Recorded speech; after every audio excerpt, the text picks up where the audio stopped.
નમસ્કાર આદરણીય વાલીશ્રીઓ, આપને વોટ્સએપના માધ્યમથી, વોટ્સએપ ગ્રુપના માધ્યમથી એક નાનકડો સર્ક્યુલર ગઈકાલે તમારા સુધી પહોંચ્યો હશે. ઘણા બધા કન્ફ્યુઝન આવું આપણે જ્યારે અચાનક કંઈક આવે છે ત્યારે થતા હોય છે.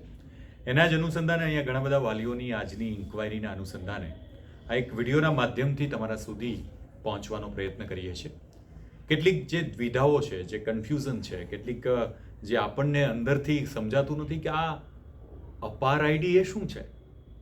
જેવી રીતે વર્ષો પહેલા તમને ખ્યાલ છે કે આપણે જ્યારે આધાર જનરેટ કરવાની વાત થઈ, આધાર આઈડી બનાવવાની વાત થઈ, ત્યારે પણ આવા પ્રકારના કન્ફ્યુઝન હતા. પણ અપાર આઈડીનું સીધું કનેક્શન તમારી સાથે વાત કરું એ પહેલા તમને એક નાનકડી વાત.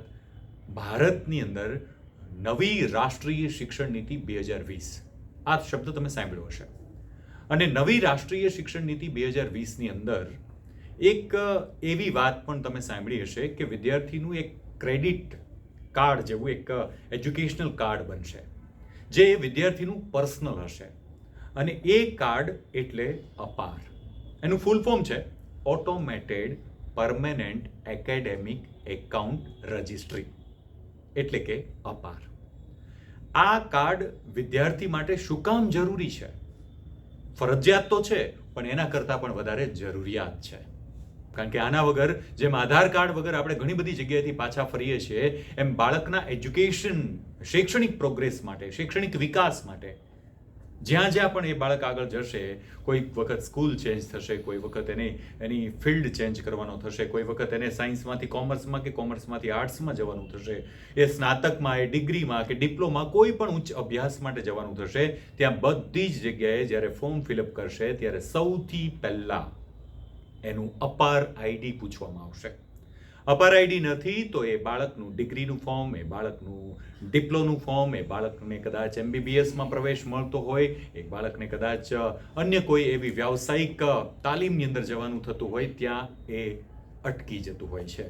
આવું ન થાય, આવનારા સમયની અંદર આ પ્રકારની વિટંબણાઓમાં, આ પ્રકારના પ્રશ્નોનો સામનો આપણે ન કરવો પડે, એટલા માટે બહુ જ સ્મૂથલી, સિમ્પલ એક નાનકડું ફોર્મ તમારા સુધી પહોંચ્યું છે, એની પ્રિન્ટ આઉટ કરો. એમાં એક નાનકડી વિગત છે જેમાં તમારું નામ જ લખવાનું છે, બાળકના સ્ટાન્ડર્ડ લખવાના છે, તમારી સહી કરવાની છે. એની સાથે તમારું આધાર કાર્ડ, એટલે કે વાલીનું આધાર કાર્ડ અને વિદ્યાર્થીનું આધાર કાર્ડ, આ બંને એટેચ કરી બાળકની સાથે વર્ગ શિક્ષક સુધી પહોંચાડવાનું છે. આટલી સિમ્પલ પ્રોસેસ, એકદમ સ્મૂથ છે. પણ એને જટિલ ન બનાવીએ, એની અંદર કન્ફ્યુઝન ન ઊભા કરીએ. કારણ કે તમારું બાળક જ્યારે એ અભ્યાસ કરે છે, રાષ્ટ્રીય શિક્ષણ નીતિ 2020, ભારત સરકારની આ નીતિ, અને એ જ નીતિના અનુસંધાને ભારત સરકારે આ નિર્ણય લીધો છે.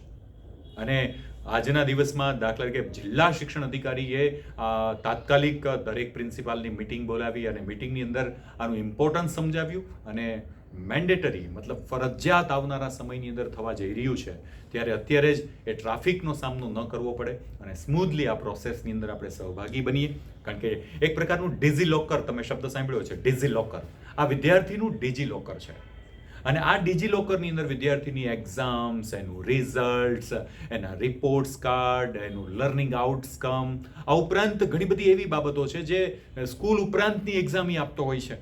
ફોર એક્ઝામ્પલ, ઓલિમ્પિયાડની અંદર એ કોઈ પણ સબ્જેક્ટને સિલેક્ટ કરીને એક્ઝામ આપતો હોય, પરીક્ષા આપતો હોય, એની ઘણી બધી સિદ્ધિઓ એવી છે. સ્પોર્ટ્સમાં કેટલીક સિદ્ધિઓ એને હાંસલ કરી છે, કેટલીક એની ખુદની કાબેલિયત છે, કેટલીક એવી કલાઓ એની પાસે છે, કેટલીક એવી સ્કિલ એની પાસે છે. આ બધું જ એક જ જગ્યાએ ભેગું થશે અને એ હશે અપાર આઈડી. 12 ડિજિટનો આ આંકડો એનો ડેવલપ થશે. અને જેમ એનો UDIS કોડ છે, એની સાથે આ લિંક થશે. એવી કોઈ પણ બાબતો નથી કે તમારી પર્સનલ ઇન્ફોર્મેશન છે એ શેર થશે કે બીજું XYZ. ઘણા બધા કન્ફ્યુઝન આપણા માઇન્ડમાં હોય છે, પણ આવું કશું જ હોતું નથી. એનો એક ક્રેડિટ સ્કોર ડેવલપ થશે. આવનારા સમયની અંદર એનું એજ્યુકેશન પૂરું થયા પછી રોજગાર કચેરી સુધી પણ એને નહીં જવું પડે, એના સુધી રોજગાર કચેરી આવી જશે. આ કામ આ અપાર આઈડીનું છે. એટલે રાષ્ટ્રીય શિક્ષણ નીતિ 2020ના અનુસંધાને એક રાષ્ટ્ર અને એક વિદ્યાર્થીનું આઈડી, આવું આખા ભારત લેવલે થવાનું છે. માત્ર રાજકોટ પૂરતું સીમિત નથી, માત્ર ગુજરાત પૂરતું સીમિત નથી, પણ સમગ્ર ભારતની અંદર તમારું બાળક જ્યાં જ્યાં જશે ત્યાં અપાર આઈડી એનું ફરજિયાત જોશે જ. તો શૈક્ષણિક ક્રેડિટ ઉપરાંત ડિજિટલી રીતે સંગ્રહિત કરવામાં આવશે. વિદ્યાર્થીનું એક જ જગ્યાએ શૈક્ષણિક સંચાલન થાય અને એક સંસ્થામાંથી બીજી સંસ્થા સુધી બાળક પહોંચે ત્યારે એનો બ્રિજ બનવા માટે પણ આ આઈડી ખૂબ જ યુઝફુલ છે. બિલકુલ સમય વ્યસ્ત કર્યા વિના જેવો આ મેસેજ તમારા સુધી પહોંચે છે, આવતીકાલે 6 ડિસેમ્બર 2024 એનો પરમ દિવસ ન થાય એનું ખાસ કાળજી લેજો. મેક્સિમમ આવતીકાલ સુધીમાં બધા જ વાલીઓ આ ફોર્મ તમારા બાળક સાથે મોકલાવો, પહોંચાડો. અન્ય કોઈ પણ એવું બને છે કે આધાર કાર્ડ ઘણા બાળકોના નથી જનરેટ થયા. ઘણા પેરેન્ટ્સ એવા છે કે જેના આધાર કાર્ડ નથી, તો એનું તાત્કાલિક એની પ્રોસેસ કરાવો, કારણ કે આધાર કાર્ડ જેટલું મેન્ડેટ છે એટલું જ મેન્ડેટ અપાર આઈડી પણ છે.